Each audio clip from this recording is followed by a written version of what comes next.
But going on to to end this little chat off with the Disney video games. Ooh.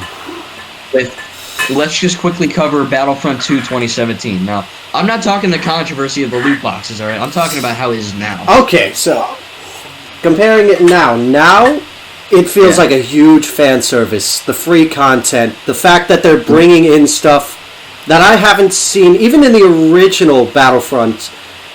If they had Clone Commandos in Battlefront 2 in the original, I would have had a field day. But having Commandos, the Droidicas, everything else in between is just blows my mind. Yeah. And you know me, I think you know that I'm an offline gamer. I don't play online. And to have these 2 single-player campaigns, the second one's real short, Resurrection, but to have arcade mode, which is just like Team Deathmatch from Call of Duty, or the instant action, that's badass. And they're adding. They said in January they're adding the sequel trilogy to offline, which is good, Yeah. And they added new characters. They added not Bulio, but the same race as Bulio. Yeah.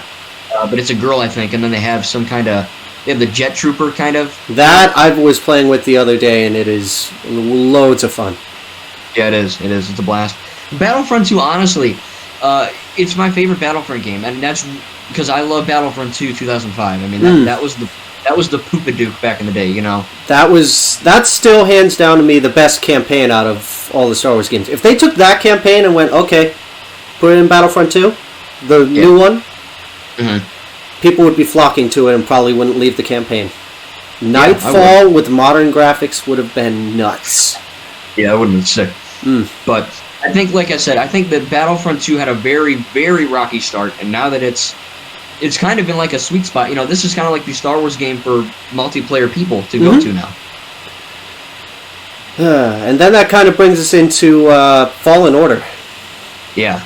Which, I love the game, but the replay value it's not there.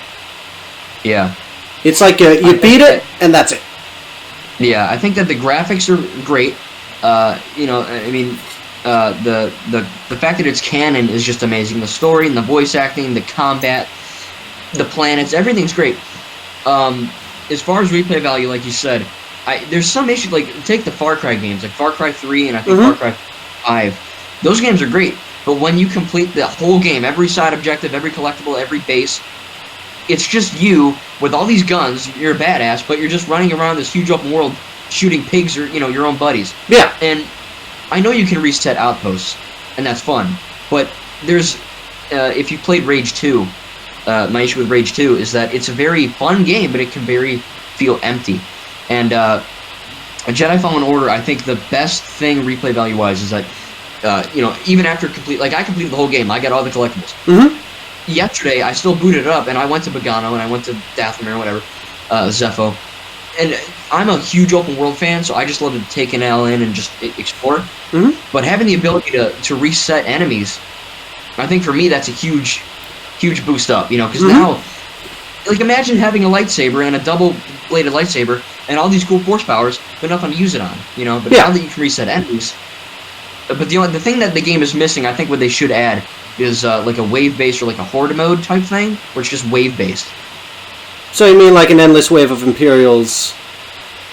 Yeah, like level 1, level 2, and that would be in the main menu. So you either continue game and go to the hubs, or you go to like challenge mode, arcade style thing, I would almost like, actually I'll give you an even better one. Have it that you have the option of the wave mode, or survive.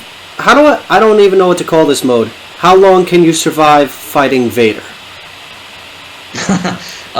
1 second. 1 second, which is pretty much how long it lasted in my video. Yeah, well, that's how it lasted in the campaign, too. I mean, yeah, you couldn't fight. Oh, yeah, everyone tried the same thing. I'm gonna... Yeah. Nope. Nope. Yeah. I gotta run. Yeah. But, so, like I said, I think Jedi Fallen Order is a very solid game. It's one of the best Star Wars games ever made. And I think my favorite Star Wars game ever so far is Lego Force Awakens, just because of the hub worlds and the campaign and the characters. But as far as non-Lego, I think Jedi Fallen Order might be my new favorite. For me, just because I would have to go with. Ooh, that's tough. I'd have to go with non-Lego game Battlefront 2.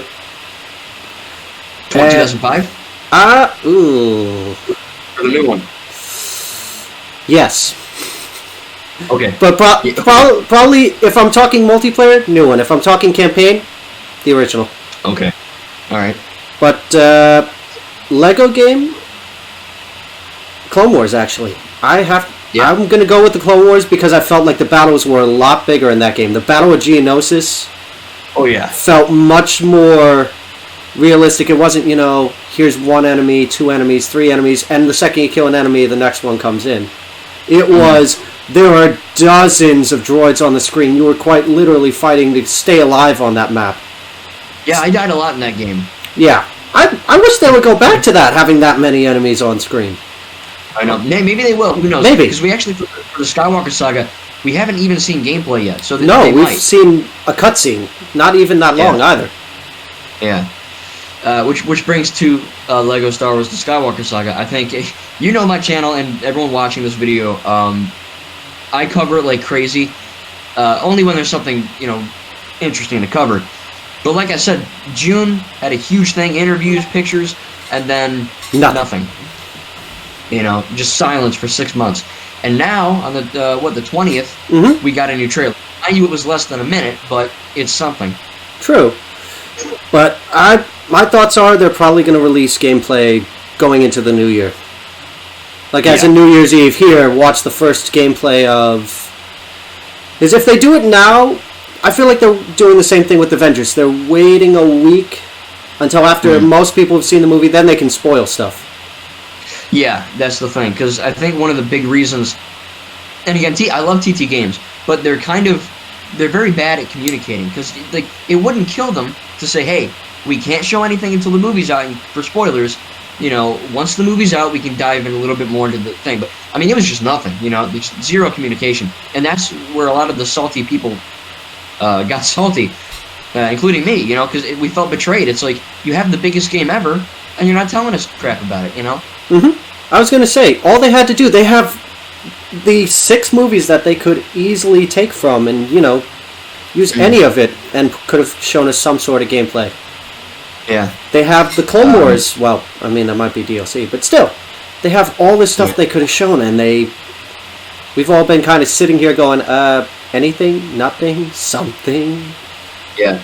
A lot of people actually contact me on Twitter and YouTube. They're like, "Hey, is this game canceled?" And I'm like, "I don't think so." No, it's just that large, I suppose.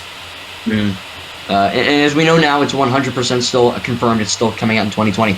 But like you said, I think maybe New Year's Eve, or I'm assuming in January or even February, they'll probably give us a date, a look at the cover, some gameplay, just because, I mean, think about it. You have over 200 characters, 45 campaign missions, over 500 quests, 20 planets, you can go to space. I mean, it takes what they did in the Force Awakens game with like the 5 or 6 hubs and just said, screw it, we're going all in, And I think, even if you think Lego games are for babies, which they're not, they're for all ages, but for those people who think that, this game is going to get those people in too, because, it's so big and so massive.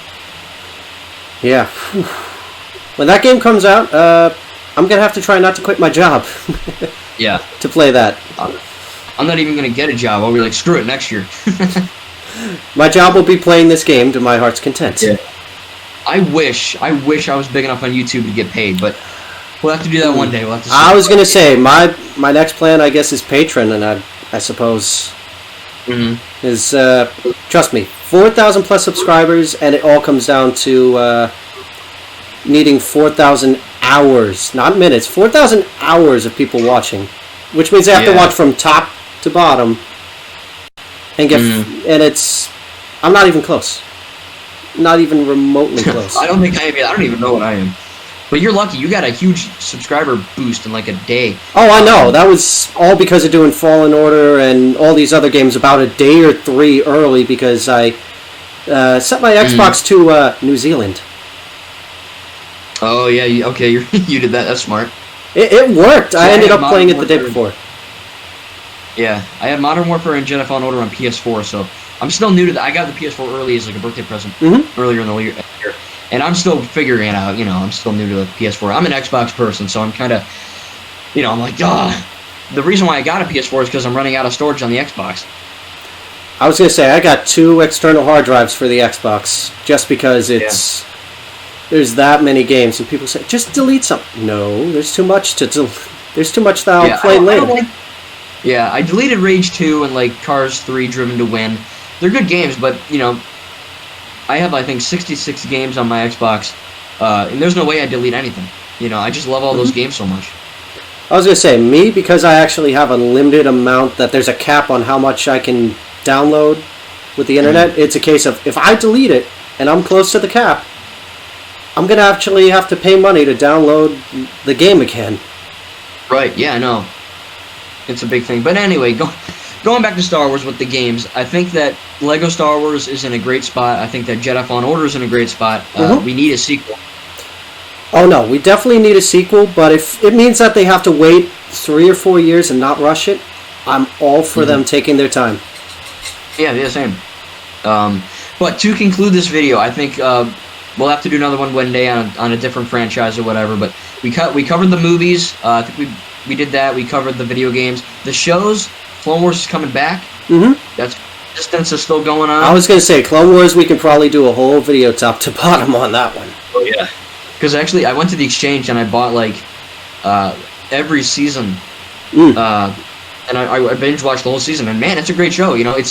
It's not really... In Cartoon Network, it's PG, so really a 10-year-old until you're dead can watch it. But upon watching it, I think it should have been, like, TV-14. No, the later seasons got dark really quick. Yeah. And even Rebels. Rebels started out, kid-friendly, but not kiddie. And then... after season 1, Kanan and the Inquisitors and Darth Vader and all that, it got good. I think that the Star Wars shows are in a great spot too, I agree. Would you believe me if I said we've been going for an hour? Oh, geez, yeah. Oh, man. If anyone's watching this, hopefully you stayed the whole way. I think we talked about some important things, though. We covered a lot of stuff. Yeah. So... But anyway, I think it's time to call it quits. I got Christmas. I got to get ready for Santa. And I got to take a nap. Yeah. Well, listen, it's been fun talking. It's been fun talking, man. We'll do it again. And again, hopefully we can get this on YouTube all right, and it should all be good. Please leave a like and subscribe to me and Dank Dan. And Merry Christmas to everyone. Happy New Year, all that jazz. And again, have fun.